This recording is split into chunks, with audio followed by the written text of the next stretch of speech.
Hello. In this episode, we'll be looking at the myths and legends of the great King Arthur.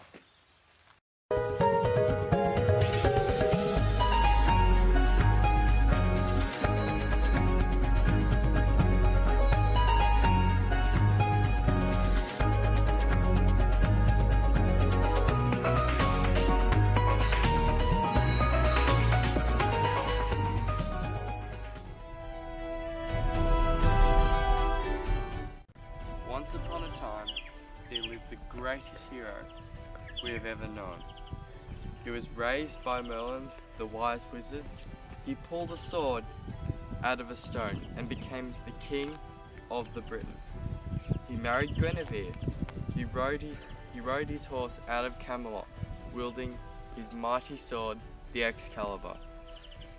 He led the council of the Knights of the Round Table and sent them to find the Holy Grail.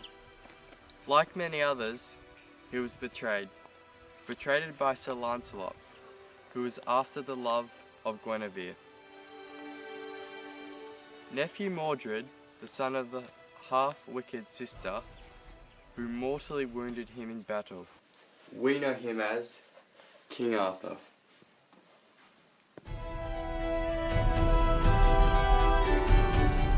The legend of the Holy Grail is one of the most enduring in Western European literature and art. The Grail was said to be the cup of the Last Supper, and at the crucifixion to have received blood flowing from Christ's side. The search for the vessel became the principal quest of the Knights of King Arthur. It was believed to be kept in a mysterious castle surrounded by wasteland and guarded by a Castilian called the Fisher King, who suffered from a wound that would not heal. His wound could only be healed by magical healing properties of the Grail. It is believed that one of the Knights of the Round Table stayed behind to guard the Holy Grail and is still guarding it today. Everyone has heard of the story of Llewellyn. Well, sorry to tell you, but wizardry is not real. Except if you're a magical magician. Then, you're magical. But Llewellyn, man, he may have been real. He may have been a jester, a medical physician, a war leader, or even Arthur's advisor. But the medical physician idea is a good one because people used to think of people who could cure other people had some sort of like voodoo magic. Geoffrey of Monmouth wrote about Arthur as if he was a fierce warrior. He wrote a book called The History of the Kings of Britain.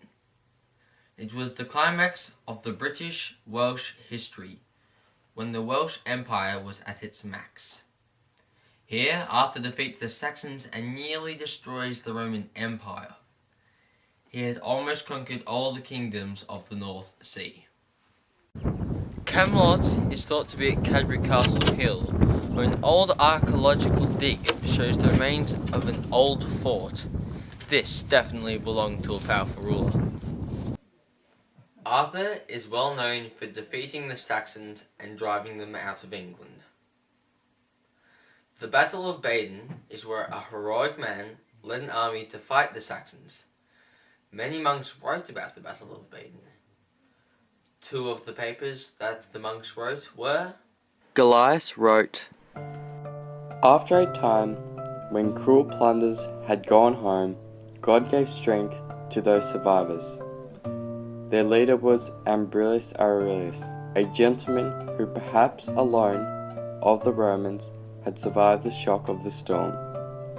Certainly his parents, who had the W purple, were slate in it. Under him our people regained their strength and challenged the victories in battle. The Lord ascended and the battle went their way. From then on, victory went now to our countrymen, now to their enemies. This lasted right up until the year of the siege of Badon Hill. Pretty well, the last defeated the villains, and certainly not the least. That was the year of my birth, as I know 1 month of 40 years since had already passed. Many people argue, though the name Arthur was never mentioned in the stories by any of the monks, he was still the one to lead the army, which is where the next piece of evidence comes in. Nennius mentioned, at the time the English increased their numbers and grew in Britain. Then Arthur fought against them in those days, together with the kings of Britain, but he was their war leader. The first battle was at the mouth of the river called Glen.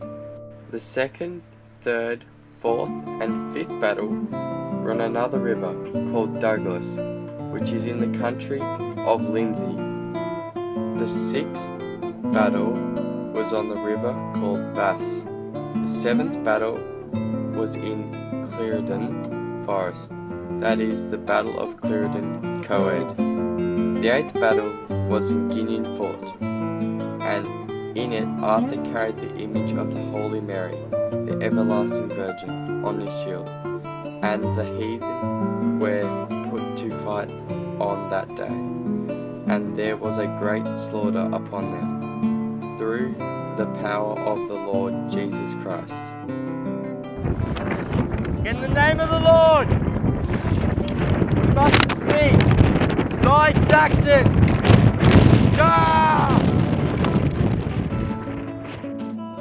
The 12th battle was on Baden Hill, in which 960 men fell in one day from a single charge of Arthur, and no one lay them low, save he alone, and was victorious in all of his campaigns. Which then leads us to believe that yet another monk, named Beda, who never mentions the name Arthur, but often mentions the name Ambrosius Aurelianus, the leader that Gilda mentions, and is the possible identity of Arthur. After Arthur died, he was given a new name, the name that we know him as today. Historians believe that Camelot was based in Wales, and they believe that's where he got his current name from. Arth meaning bear, and Or meaning gold.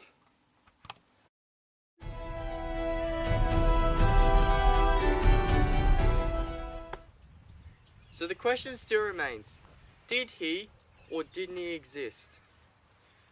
Evidence swings to the side that he did exist. But if he did exist, he may have been a knight, not a king. Or he could have gone by a different name.